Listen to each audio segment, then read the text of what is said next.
Hey guys, it's Ben Trache here. We're going to be teaching you another exercise today. This one will be on the overhead squat. I got my friend Kevin Hughes from 360 Fitness to give me a hand in demonstrating the exercise. He's got quite a bit of knowledge on the Olympic powerlifting field, so that is why I got him to help me out. We're going to teach you the technicalities of the lift, form checks, as well as where your grip should be, and a few other things that will really help you out.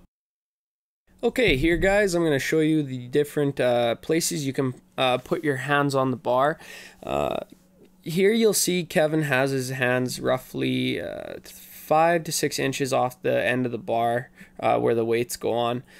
This is really more or less where you'll find people will put their hands for an overhead squat. It really depends on the flexibility of the shoulder joint that any given person has. He has pretty good flexibility as he does stretch quite a bit.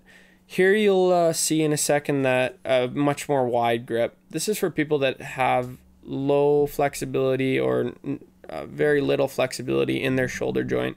It causes problems when you get that bar overhead, rotation in the shoulder and leaning forward, which you will see later on in the video. A close grip here. Typically, I don't recommend this for anybody just because it is so close. More advanced powerlifters potentially could use this grip, but it is a little bit too close, so we stay away from that. Okay, guys, here you'll see Kevin and his approach to the bar. First off, he's going to put his hands where he is comfortable doing an overhead squat once he gets that bar above head. There's a few different ways to get that bar above head, such as a clean and press, but in the front rack position you will have to adjust your hands. And then there also is the snatch, which allows you to have that wide grip that we talked about previously, but it isn't a very advanced Olympic powerlifting move. So I just recommend going from a back squat as Kevin's demonstrating here.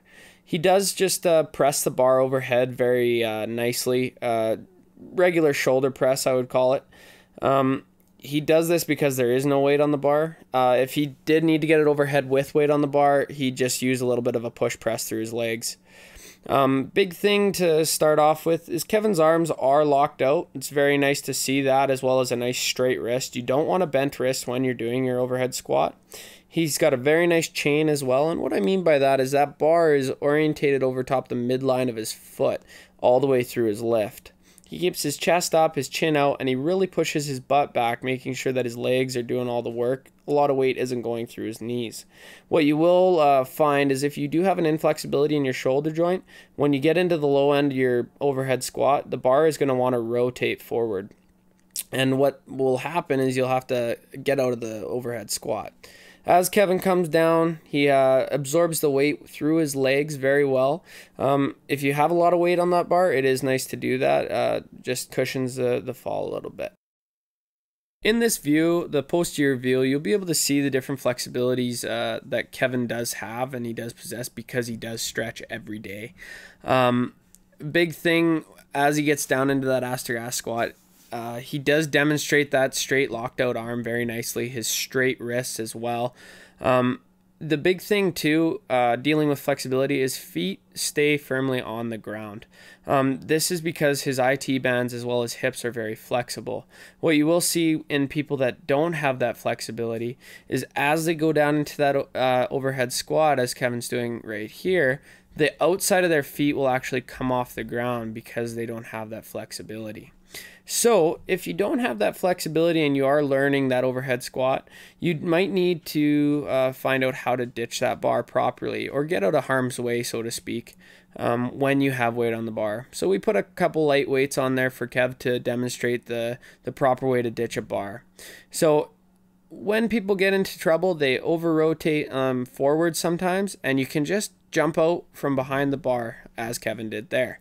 That is the first way. The second way, maybe if your arms are starting to over-rotate backwards, you can just chuck that bar back by jumping forward and snapping your hands off that bar, or just sliding your hands off the bar and dropping the weight like that.